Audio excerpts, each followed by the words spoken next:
Assalamualaikum warahmatullahi wabarakatuh. Kami dari kelompok 1 akan mempresentasikan akuntansi perusahaan dagang.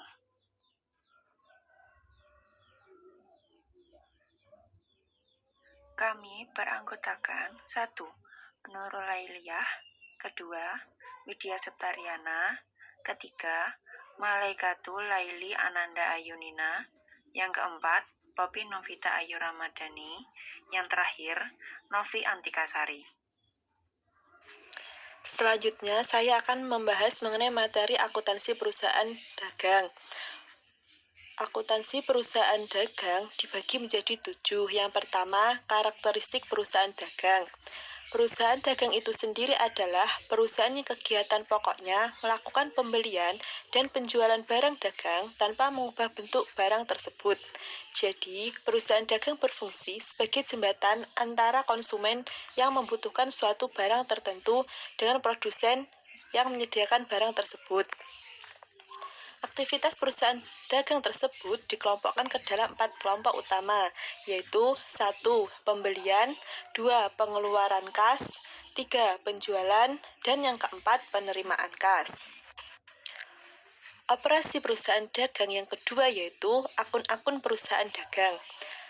Akun-akun perusahaan dagang berbeda dengan akun-akun perusahaan jasa. Untuk akun-akun perusahaan dagang bersifat fisik yang membeli dan menjual produk. Akun-akun tersebut antara lain: A. Akun penjualan. Akun penjualan digunakan untuk mencatat setiap transaksi penjualan barang dagangan baik secara tunai maupun kredit. Kemudian B. Akun retur penjualan dan pengurangan harga. Akun retur penjualan dan pengurangan harga ini berfungsi sebagai tempat mencatat transaksi penerimaan kembali barang yang telah dijual atau pengurangan harga yang diberikan kepada pihak pembeli. Selanjutnya yang C. Akun potongan penjualan. Potongan penjualan adalah potongan yang diberikan oleh penjual kepada pelanggan yang melunasi utang dagangannya dalam periode yang ditentukan sesuai dengan syarat pembayaran yang disepakati dalam penjualan kredit. Kemudian yang D. Akun beban angkut penjualan. Akun beban angkut penjualan merupakan biaya yang harus ditanggung oleh perusahaan untuk biaya pengiriman barang sampai ke tempat pembeli. Kemudian yang E. Akun pembelian. Akun pembelian digunakan untuk mencatat semua transaksi yang berkaitan dengan pembelian barang dagangan, baik secara tunai maupun secara kredit. Kemudian, yang F, akun retur pembelian dan pengurangan harga. Akun retur pembelian dan pengurangan harga adalah akun yang digunakan untuk mencatat setiap transaksi yang berkaitan dengan pengembalian barang dagangan atau pengurangan harga yang telah dibeli sebagai akibat barang yang dibeli tidak sesuai dengan pesanan. Yang G, akun potongan pembelian. Akun potongan pembelian adalah potongan yang diberikan oleh penjual. Potongan diberikan kepada pembeli karena melunasi utang dalam masa potongan. Selanjutnya yang H, akun beban angkut pembelian. Beban angkut pembelian digunakan untuk mencatat setiap transaksi beban angkut pembelian barang dagangan. Selanjutnya yang I, akun persediaan barang dagang. Persediaan barang dagangan adalah barang dagangan yang masih ada dan belum terjual atau masih di dalam gudang. Metode pencatatan. Karena fungsi utama perusahaan dagang adalah menjual barang dagang atau persediaan yang dimilikinya, maka pencatatan dan perlakuan akuntansi atas persediaan yang dimiliki perusahaan akan berpengaruh langsung terhadap keseluruhan proses akuntansi di perusahaan tersebut. Dalam melakukan pencatatan atas aktivitas perusahaan dagang, terdapat 2 metode yang dapat digunakan, yaitu yang pertama metode periodik dan yang kedua metode perpetual. Metode periodik yaitu metode yang digunakan untuk mencatat hal-hal yang berkaitan dengan persediaan barang dagang dalam suatu perusahaan dagang, di mana persediaan dicatat dan dihitung hanya pada awal serta akhir periode akuntansi saja untuk menentukan beban pokok penjualannya. Metode ini paling banyak dipakai oleh perusahaan yang frekuensi transaksinya tinggi. Yang kedua, metode perpetual, yaitu metode yang digunakan untuk mencatat hal-hal yang berkaitan dengan persediaan barang dagang dalam perusahaan dagang, di mana persediaan dicatat dan dihitung secara detail, baik pada waktu dibeli maupun dijual. Metode ini lebih cocok digunakan dalam perusahaan yang frekuensi transaksinya tidak terlalu tinggi, tetapi nilai per transaksinya besar.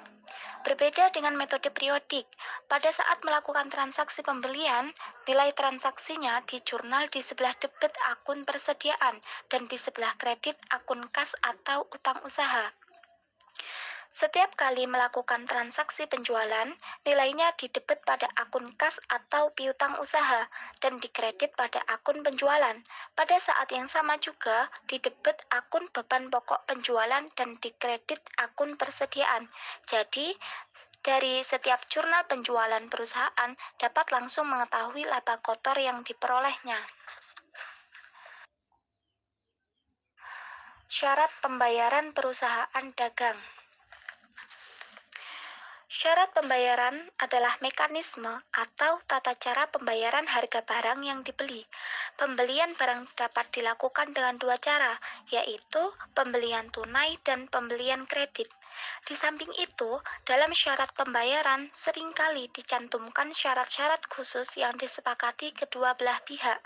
Adapun syarat pembayaran yang biasa digunakan adalah sebagai berikut. Yang pertama adalah tunai, yaitu langsung dibayar saat transaksi. Pembayaran dengan tunai dapat diberikan diskon. Potongan tunai merupakan potongan yang diberikan bila pembayaran dilakukan saat pembelian, dengan kata lain, lebih cepat dari jangka waktu kredit. Contohnya, pada pembelian barang sebesar 50 juta diberikan potongan sebesar 2%, maka pada saat pembayaran, pembeli hanya akan membayar sejumlah 49 juta. Yang kedua yaitu kredit.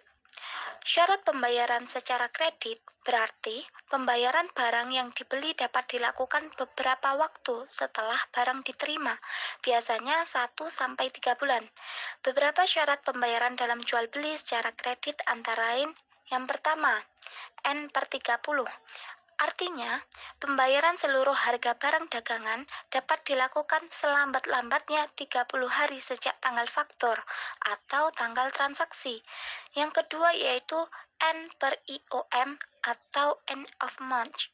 Artinya, pembayaran seluruh harga barang dagangan dapat dilakukan selambat-lambatnya sampai akhir bulan yang bersangkutan.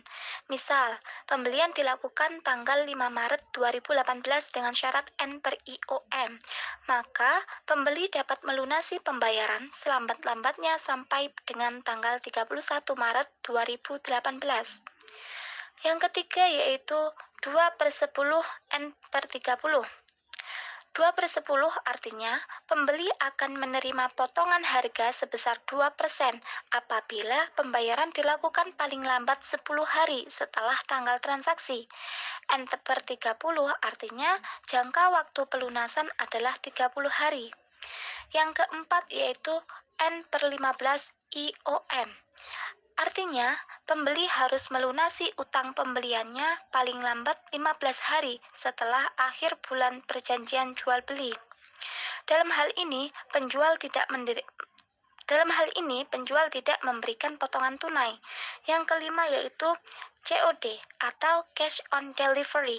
Artinya, pembeli harus langsung membayar segera sesudah barang tersebut diterima.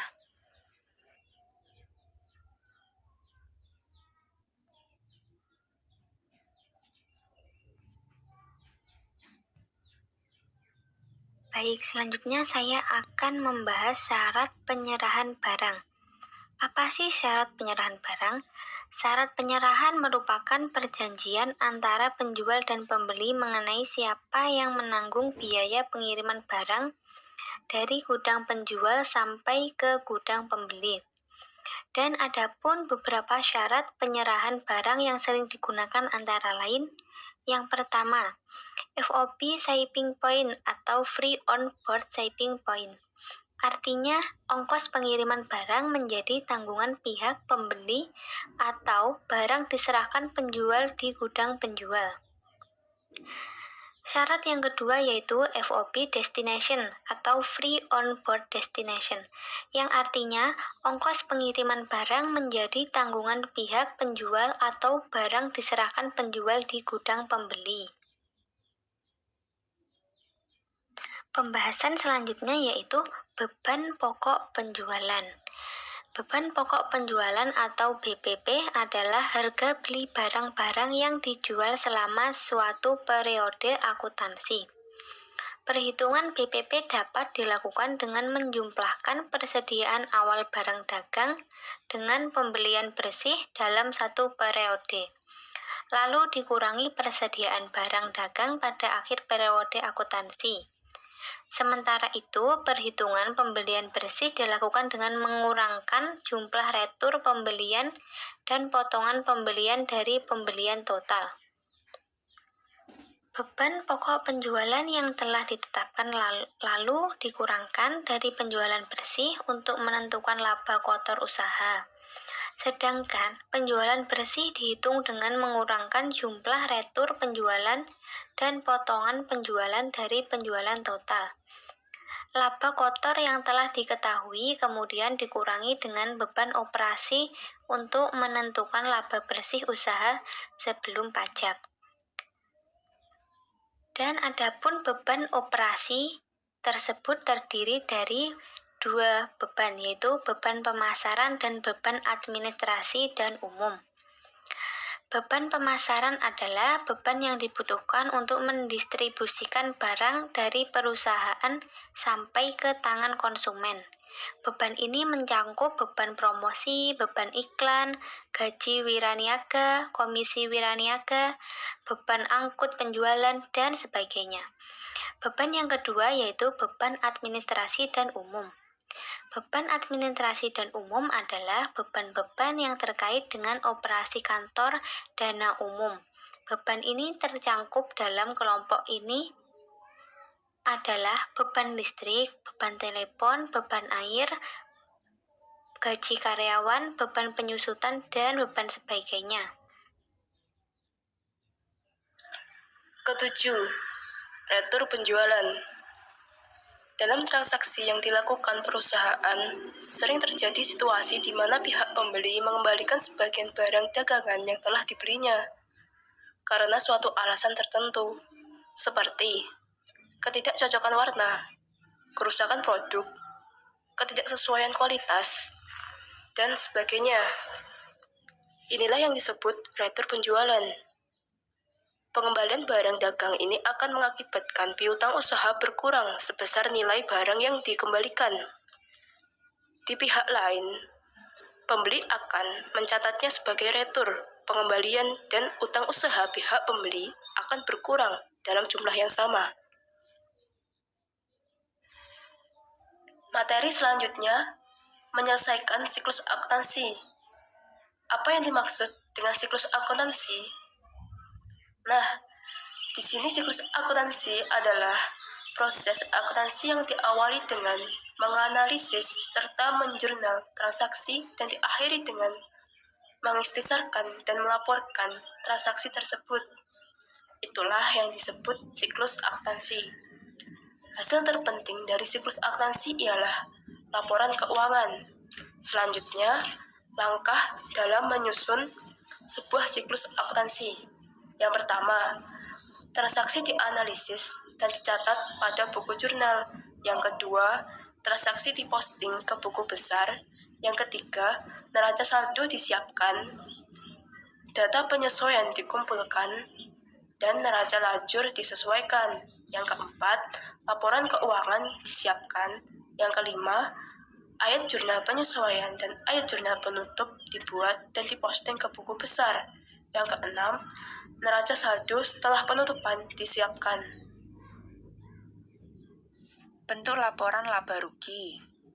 Format dalam menyusun laporan laba rugi ada dua format yang digunakan perusahaan. Di antaranya adalah 1.